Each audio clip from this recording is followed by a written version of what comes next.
Hi, my name is Ben with Wolf Ridge. Today we're going to show you how to set the detents on your Prince Auto cycle valve. Stay tuned. Okay, so if your cylinder is kicking out early or if it's kicking out late, you're going to have to adjust your detents on your valve system. So to do that, you're going to want to bring your system up to normal operating temperature and then loosen your jam nut. That's a 7/8 inch wrench, and then adjust your adjuster screw with a 5/8 inch wrench, a quarter of a turn at a time.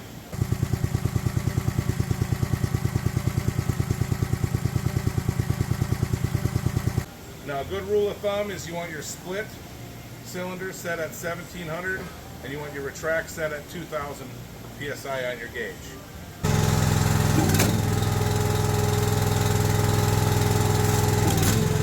Once you get it set where you want it, tighten up your adjuster screw, that's 7/8 inch, with up to 20 foot-pounds of torque, and then you should be good to go.